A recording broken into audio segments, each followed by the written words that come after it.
Bom, então a gente vai começar hoje uma sequência, né? Nós vamos estudar os 12 capítulos do livro de Daniel. Hoje a gente vai fazer um capítulo por dia, né? Porque é bastante extenso, assim. Então, cada encontro a gente vai estudar um capítulo. A gente vai começar pelo capítulo 1 hoje. Primeiro, então, eu trouxe assim, um recorte histórico, né, do que acontecia para a gente tentar entender melhor como é que é essa história aí maravilhosa do livro de Daniel. Né? Então, o autor é o profeta Daniel. Ele começa a contar essa história, né? O significado do nome dele é Deus é meu juiz, e a gente vai ver que isso é muito forte ao longo de todo o livro, né? E Daniel escreve esse livro ao longo de 75 anos. Então, ele faz um recorte, ele vai contando ali desde o período em que ele estava na Babilônia, ele foi levado para a Babilônia ainda adolescente, né? Até então, ele já fica velho, né? Já no domínio medo-persa, como a gente vai ver depois. Diversos achados arqueológicos comprovam que esse livro de Daniel foi escrito lá no século VI antes de Cristo, então encontraram vários tabletes arqueológicos, que são essas pedras aí, umas pranchas, né, em que eles encontram o nome de Daniel, dos outros 3 amigos, do Nabucodonosor, tem alguns tabletes desses que mostram realmente que eles viveram naquela época lá do século VI a.C. Por que eu estou falando isso? Porque o livro de Daniel é muito revelador. Ele traz com muita clareza muitas coisas que depois a gente comprovou ao longo da história e que as pessoas que não são crentes, que não são crédulas em Deus, elas falam assim, não, mas não pode ser. Isso foi escrito depois, de tão grande que é a clareza que ele traz sobre os acontecimentos que ainda iam acontecer muito tempo depois, né? Naquela época, Judá e Jerusalém, elas eram constantemente, né, perseguidas, atacadas, buscando outros reinos, buscando o seu domínio, a sua conquista, por causa da localização estratégica de Judá. Então, eles queriam conquistar. Por muito tempo, os assírios tentaram dominar Judá, mas não conseguiram, porque Deus protegeu. A gente vai ver isso, a gente já viu isso em alguns livros, e a gente vai ver aqui ao longo da história contada por Daniel também. Deus protegeu muito Judá. Mas chegou uma hora que o Nabucodonosor, que era o rei, né, da Babilônia, conseguiu conquistar. E a Babilônia, naquela época, nem era uma grande potência, ela se tornou uma grande potência, dominou todo mundo, né? Mas, na verdade, a gente vê, e Daniel escreve isso no livro dele, que Deus entregaria Judá na mão da Babilônia, e foi o que aconteceu. Ela foi entregue e a gente vai entender o porquê disso, né? E aí, Nabucodonosor, ele era muitíssimo inteligente, né? Quando ele conquistava um reino, ele mandava buscar os sábios, os jovens, que eram vindos, assim, de famílias de nobres, meninos que eram promissores, que tinham, assim, grande conhecimento, ele trazia, cuidava desses meninos para que eles pudessem depois servir como conselheiros para o rei da Babilônia. Ele era muito inteligente.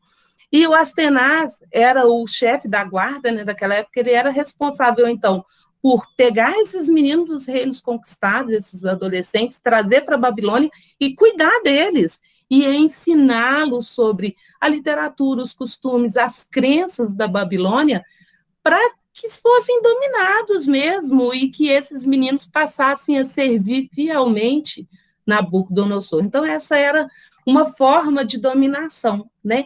E aí Daniel escreve o seu livro ao longo desses 75 anos, com que propósito? Com o propósito de manter o povo de Deus fiel a Deus, para falar assim, gente, olha para vocês verem o que está acontecendo, olha para vocês verem as promessas de Deus, não se esqueçam quem é o nosso Deus, ele é o soberano, é ele quem entrega e é ele quem constitui reinados, né? Ele dá o reino ou ele tira o reino no momento que ele acha que é importante, esse é o nosso Deus, e ele faz questão de sempre incentivar e consolar os judeus para que eles tivessem foco, né, visão no que ainda ia acontecer, e se permanecessem, então, fiéis a Cristo, né? Então, falei, né, que Daniel escreveu o livro com esse propósito, de incentivar e consolar os judeus que estavam cativos na Babilônia, para que eles não perdessem o foco de que Deus uma hora os resgataria, né? E esse livro foi escrito em hebraico e em aramaico. Hebraico era a língua dos judeus, né? E aramaico era a língua oficial da Babilônia. Então, foi um livro que foi escrito com o intuito, então, de servir para todo mundo que quisesse ler. Os hebreus poderiam ler, os judeus poderiam ler e saber quais eram as promessas, mas também que os babilônios pudessem ler e saber o que ia acontecer com eles depois, né? Em parte, o livro de Daniel é uma literatura narrativa, vai contando os acontecimentos, mas chega um momento do livro que ele se transforma numa literatura apocalíptica. Ele conta o que vai acontecer depois. E o depois, gente, é muito tempo depois. Por isso que esse livro é tão maravilhoso, como a gente vai ver. Eu vou ler rapidinho aqui o capítulo 1, para depois a gente ir entendendo o que aconteceu. Então, o capítulo 1 traz lá no versículo 1. No terceiro ano do reinado de Jeoaquim, rei de Judá, Nabucodonosor, que era o rei da Babilônia, veio a Jerusalém e a sitiou. E o Senhor entregou Jeoaquim, rei de Judá, nas suas mãos, e também alguns dos utensílios do templo de Deus. Ele levou os utensílios para o templo do seu Deus, na terra de Sinear, e os colocou na casa do tesouro de seu Deus.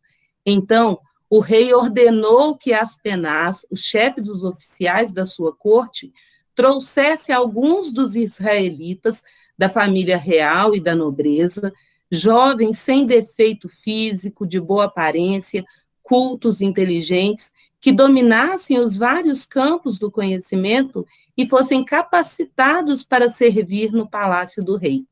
Ele devia ensinar-lhes a língua e a literatura dos babilônios. O rei designou-lhes uma porção diária de comida e de vinho da própria mesa do rei. Eles receberiam um treinamento durante 3 anos e depois disso passariam a servir o rei. Entre esses estavam, então, alguns que vieram de Judá: Daniel, Ananias, Misael e Azarias. O chefe dos oficiais deu-lhes novos nomes. A Daniel deu o nome de Beltesazar, a Ananias deu o nome de Sadraque, a Misael, Mesaque, e a Azarias deu o nome de Abednego. Daniel, contudo, decidiu não se tornar impuro com a comida e com o vinho do rei e pediu ao chefe dos oficiais permissão para se abster deles. E Deus fez com que o homem fosse bondoso para com Daniel e tivesse simpatia por ele. Apesar disso, ele disse a Daniel: tenho medo do rei, o meu senhor, que determinou a comida e a bebida de vocês. E se ele os achar menos saudáveis que os outros jovens da mesma idade, o rei poderia pedir a minha cabeça por causa de vocês. Daniel disse então ao homem que o chefe dos oficiais tinha encarregado de cuidar de Daniel, Ananias, Misael e Azarias: peço-lhe que faça uma experiência com seus servos durante 10 dias. Não nos dê nada além de vegetais para comer e água para beber. Depois compare a nossa aparência com as dos outros jovens que comem a comida do rei e trate os seus servos de acordo com o que você concluir. Ele concordou e fez a experiência com eles durante 10 dias.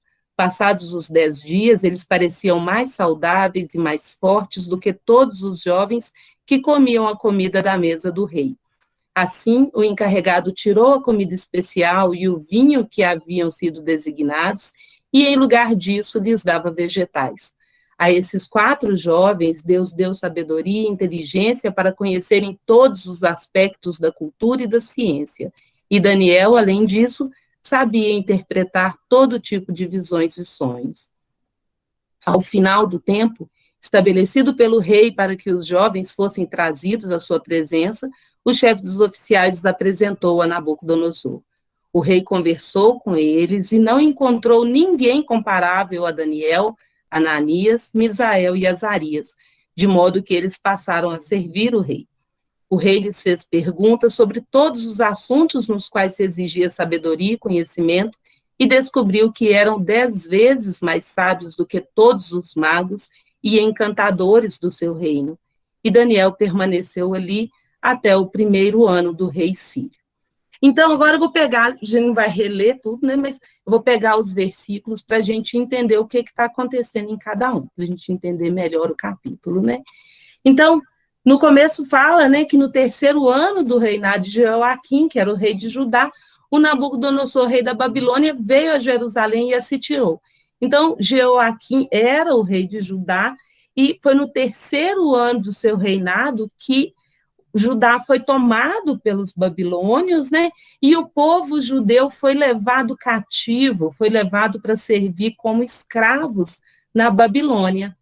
E aí fala que o Senhor entregou Jeoaquim, rei de Judá, nas suas mãos. Nas mãos de quem? Nas mãos do Nabucodonosor, né? Deus entregou. E também entregou alguns dos utensílios do templo de Deus. E aí o povo foi levado para a Babilônia, esses utensílios, né, eles foram levados para Sinar, lá na Babilônia, né, que era onde ficava o templo, né, aos falsos deuses dos babilônios, e foram colocados esses tesouros na casa, né, no templo desses falsos deuses. Então, o versículo, ele fala que o Senhor entregou Judá, entregou o povo, entregou os utensílios do templo. Não foi mérito do Nabucodonosor. Deus antes tinha protegido Judá dos assírios por muitos anos, e nesse momento Deus decidiu entregar, decidiu deixar que a Babilônia fosse lá e sitiasse Judá e Jerusalém. Por que será que Deus fez isso, né? Se ele vinha protegendo há tanto tempo, por que agora ele permitiu essa invasão e essa destruição do templo construído por Salomão lá em Jerusalém, né? Isaías, 100 anos antes disso acontecer, Isaías já havia profetizado que Judá seria tomada pela Babilônia, né? Por que aconteceu isso? Porque naquela época, não sei se vocês lembram da história de um rei chamado Ezequias, né? O Ezequias, na Bíblia fala que era um rei que nenhum outro rei esteve tão próximo de Deus quanto ele. E aí chegou um momento, né, o momento da sua morte, ele não queria morrer, ele queria ver os filhos crescerem, ele encostou o rosto na parede, orou e pediu a Deus: eu sempre fui fiel a ti, me concede mais tempo para eu viver com a minha família, para eu usufruir, né, dessas belezas da vida. E aí Deus falou com Ezequias assim: não, eu vou te dar mais 15 anos, e como prova disso, para que você creia em mim, eu vou voltar o relógio, né, do sol lá em 10 graus, para você ver que eu estou falando a verdade. E Deus deu a Ezequias mais 15 anos. Então, uma pessoa que vivencia uma coisa dessa tinha que ficar extremamente grata a Deus, né? E tinha que professar isso para todo mundo, mas não foi o que Ezequias fez. Chegou uma hora que os babilônios foram lá propor um acordo, né, político com ele, e Ezequias, ao invés de exaltar Deus para esse rei babilônio, ele falou assim: eu sou bonzão mesmo, eu sou rico, e começou a mostrar as coisas que ele tinha, e começou a ostentar como se ele fosse alguma coisa. Ele não era nada, ele tinha ganhado mais 15 anos pela misericórdia de Deus. Então Deus mandou Isaías lá e falar com Ezequias assim: ouve a palavra do Senhor. Eis que vem dias em que tudo quanto houver em tua casa e o que entesouraram os teus pais até o dia de hoje, ou seja, tudo que vocês têm, vai chegar um dia que tudo vai ser levado para a Babilônia, não vai ficar coisa alguma, disse o Senhor. E ainda, até de teus filhos que procederem de ti e que tu gerares tomarão, para que sejam eunucos no paço, ou seja, no palácio do rei da Babilônia. 100 anos antes de Nabucodonosor ir lá e tomar Judá, Isaías já tinha profetizado que isso ia acontecer, que a Babilônia ia tomar o povo, ia destruir o templo, ia levar o povo judeu para servir como escravo. Mas por que Deus permitiu isso, né? 100 anos depois dessa profecia, por que ela se concretizou? Porque o povo não mudou seu coração, continuou fazendo tudo errado, continuou infiel a Deus. E aí a gente vê na Bíblia, eu coloquei, não vou ler, né? Mas eu coloquei aqui várias passagens que mostram que o povo, os israelitas, eles estavam agindo com idolatria, né? Cultuando falsos deuses, matando pessoas inocentes, desprezando a palavra de Deus, zombando dos profetas, com dureza de coração, desobedientes, fazendo as mais diversas abominações. Então, foi por isso que Deus entregou Judá. Ele só permitiu que a Babilônia tomasse Judá, porque ele falou assim, não tem jeito. Eu mando no recado, eu cuido, eu falo o que vai acontecer, eu espero 100 anos para ver se as pessoas mudam o seu coração e desse jeito, tanta coisa errada. É por isso que Deus permitiu. E aí, prestem atenção nessa passagem aqui, olha, que Nabucodonosor, ele pegou os utensílios do templo e ele não estava preocupado, não era com o ouro, não era o dinheiro que aquilo ali podia gerar. Tanto é que ele não levou para o palácio, ele não levou isso para derreter e fazer outras coisas. Ele levou para quem? Ele levou para o templo dos seus falsos deuses lá em Sinar. Nabucodonosor, quando ele invade o templo e pega os utensílios, ele queria mostrar a superioridade dos seus falsos deuses sobre o nosso Deus verdadeiro. E aí, ele pega esses utensílios e leva para o templo do seu falso Deus para falar que ele era superior, que ele tinha conseguido destronar o nosso Deus, tirar lá do templo de Jerusalém e levar para o seu templo lá de Sinar. Então, o rei ordenou que as penas pegassem aqueles jovens, né, promissores, que fossem bastante inteligentes, e levassem para o palácio e que cuidasse desses jovens, né, para que eles pudessem servir ao rei da Babilônia. Isso era comum, não é? Não foi uma coisa que aconteceu aqui com Daniel. Não, isso era uma atitude comum de Nabucodonosor em seu reinado. Ele invadia o reino, ele pegava o povo para ser refém, para ser escravo, só deixava lá aqueles mais pobres, aqueles que não iam ter muita utilidade, e aqueles que eram sábios, que tinham conhecimento, ele levava para servirem como conselheiros do rei. E aí, presta atenção nessa passagem aqui, olha, que o rei manda que as penas cuide muito bem desses meninos. Falou assim, olha, traga e trate deles com muito cuidado por 3 anos, dê a eles da comida da minha mesa, do vinho da minha mesa, ou seja, do que tem de melhor aqui no palácio, para que eles se tornem fiéis a mim, que eles se tornem pessoas que vão poder ser meus conselheiros no futuro. A gente sabe que essas comidas, né, que foram oferecidas para esses meninos, na verdade, a Bíblia traz que eram comidas impuras. O que era impuro? É que naquela lei mosaica, lá na Torá, falava que eram carne de porco, ou então comidas ofertadas a deuses, né, aos falsos deuses deles, e que comer daquela comida era como que demonstrar lealdade àquele falso Deus. É por isso que os meninos vão falar assim, opa, não vamos comer dessa comida não, porque isso aí é como se a gente deixasse de servir ao nosso Deus e jurasse mesmo fidelidade a outro Deus, e aí eles não queriam fazer isso.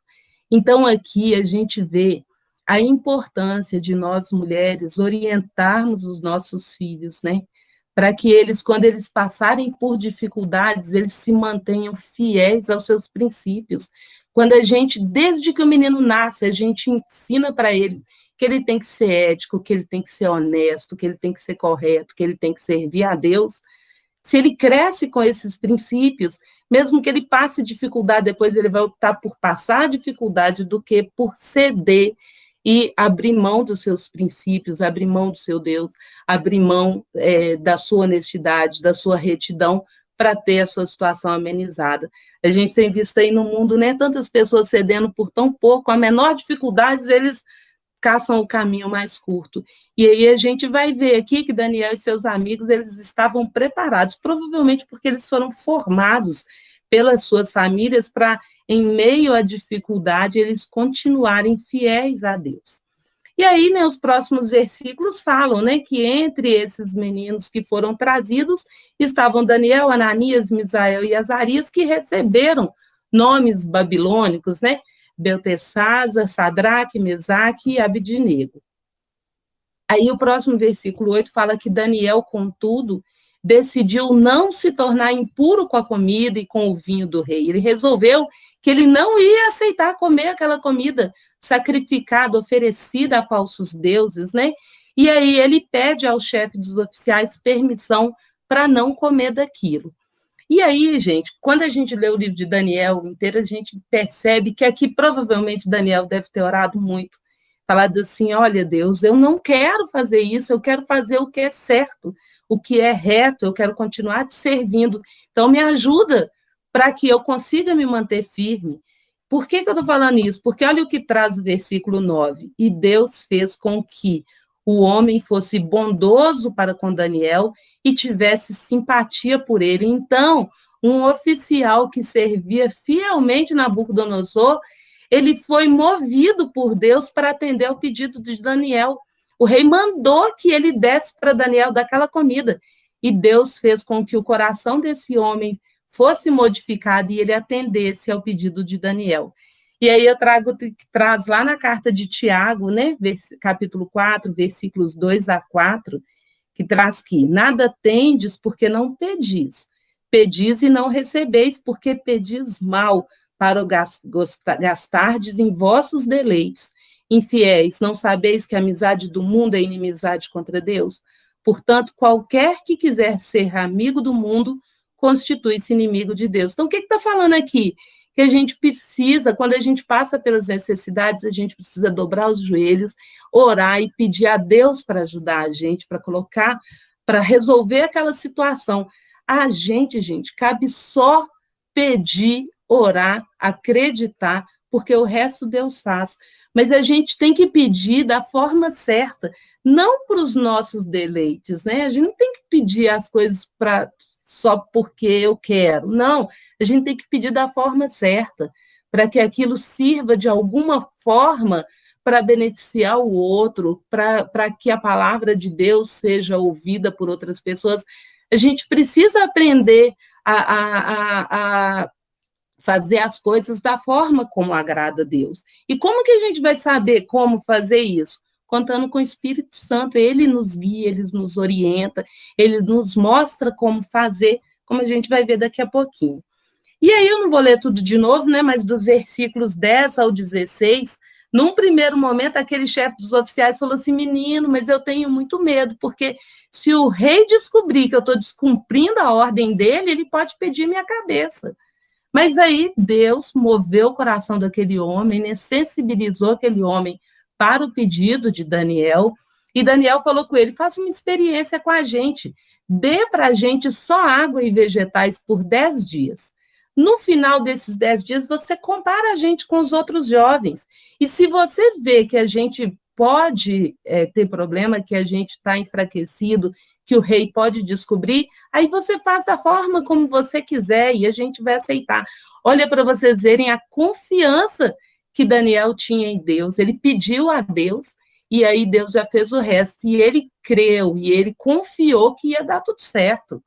E aí o homem concordou e passou ali 10 dias dando só vegetais e água para Daniel e seus 3 amigos, né? E ao final dos 10 dias viu que esses 4 jovens pareciam mais saudáveis e mais fortes do que todos os outros. Então ele continuou dando vegetais para esses 4 jovens, descumprindo a ordem do rei. E aí, a esses 4 jovens, olha para vocês verem como que Deus é fiel nas suas promessas, né? A esses 4 jovens, Deus deu sabedoria e inteligência para conhecerem todos os aspectos da cultura e da ciência. Então, eles foram fiéis a Deus e, em contrapartida, Deus deu sabedoria, porque eles iam precisar disso, né? Eles estavam ali a serviço do rei, então, Deus sabe que em algum momento o rei ia testá-los. Então, Deus deu sabedoria e inteligência a esses 4 jovens.